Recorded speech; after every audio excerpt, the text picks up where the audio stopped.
Makes me want to hop in a DeLorean and change my life at 11. See, these moments can be micro, tiny, insignificant events that start in the middle of nowhere. Or they can be macro, big, attention-grabbing headline news.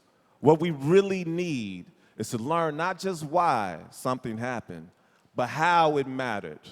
How it mattered and how a community or an individual made other people care.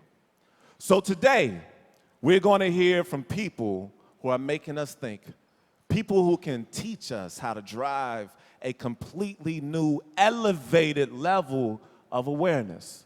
And whatever your passion is, whatever comes down the line in today's chain of communication, I want you to channel each story and strategy for how you can gain momentum and disrupt the status quo. However, before we go too deep in the rabbit hole, I'd like to direct your attention to the ticker. Y'all remember the ticker, right?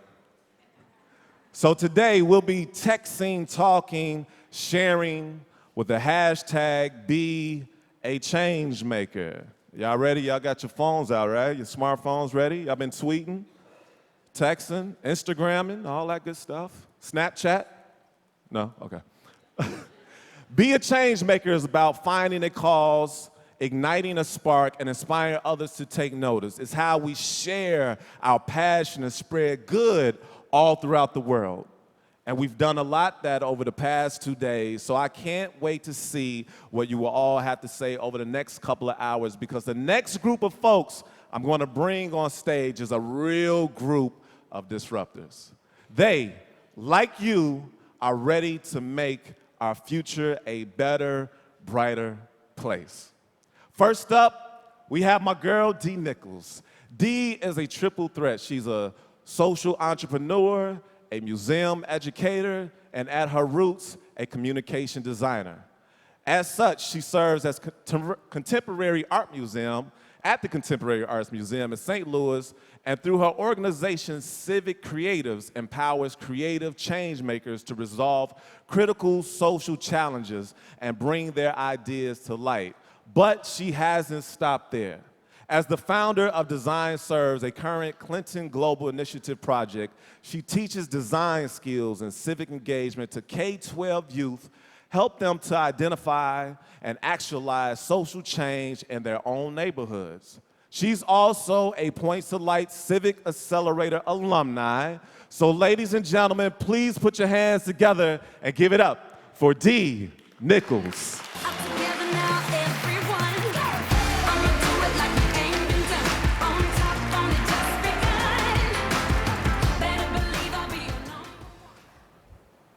Hello.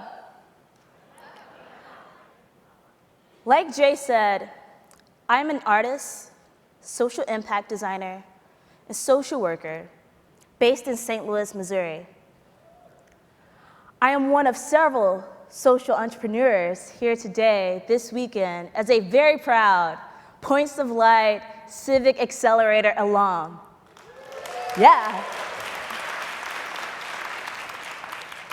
And I was asked to speak amongst you today to share thoughts and insight on how we can move our future forward through the times of unrest and transition that we face both nationally and globally right now.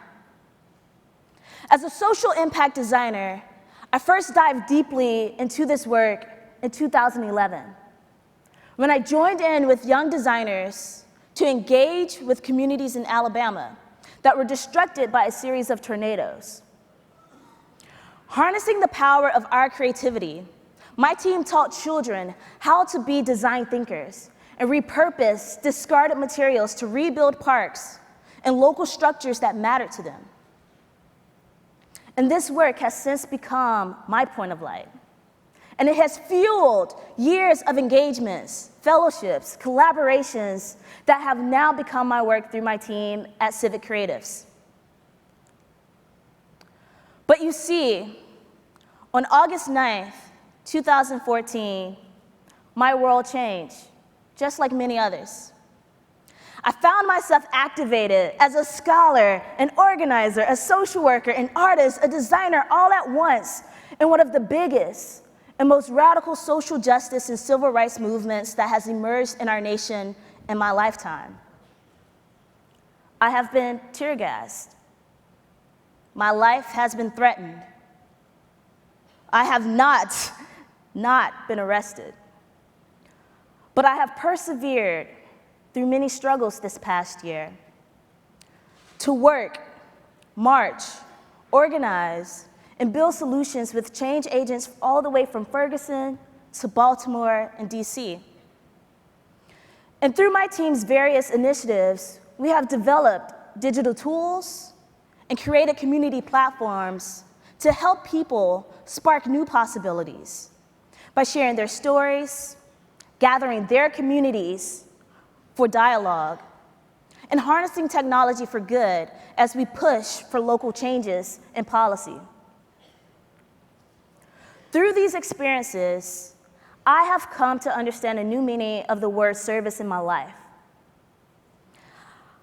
And I would like to share with you a framework that I've developed for my practice that allows us to transform our volunteer and service through a more innovative lens for collective progress.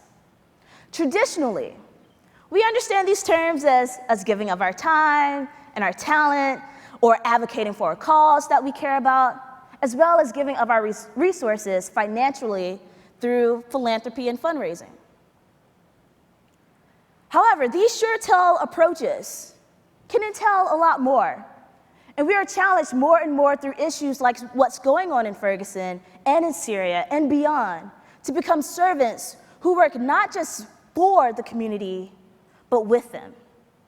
And I feel like right now we are well positioned as a society to think in a more transitional and transformative way to move our generation and our society forward. This involves us finding more relevant, more touching, more human-centered platforms for how we organize individual and collective experiences. This means that new technologies and media are integrated more and more into how we communicate, how we mobilize, and how we advocate for the things that we care about. This means that we must better understand the value of intersectionality and be unafraid to amplify the voices and contributions of our brothers and sisters in the LGBT community, the trans community, the Black community, the immigrant community, the youth community, the Native American community, and so on. And as we think about transformative practice, it becomes less and less about the time that we can track for our service hours, and more about the collaborative impact that we can spark together with communities so that they are equipped to champion the change. And through this, I definitely believe that we will get to a point where we can disrupt and transform the outcomes for the next generation by building the tools that will make the current educational, judicial, policing, and social systems obsolete, as we recognize that they no longer fully benefit the multitude of people in our nations, nor the generation, my generation, that currently exists. And so I'll leave you with this. One of the biggest lessons that I have learned this past year is that any moment can spark a movement. By seeing the body of a young person lifeless on the ground in my city, I was called to act and create new models of how we approach community organizing. By witnessing a storm destroy a town that was beloved, I was moved to leverage my skills in a more dynamic and more impactful way for the people and with the people who were affected the most.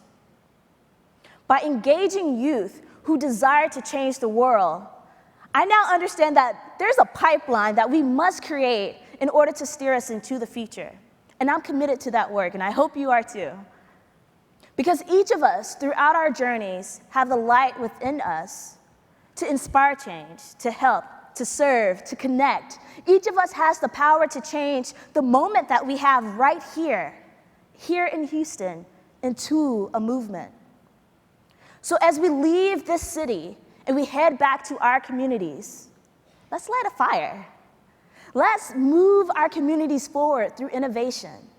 Let's really become more and more the points of light that will set forth a new pathway for our society. Thank you.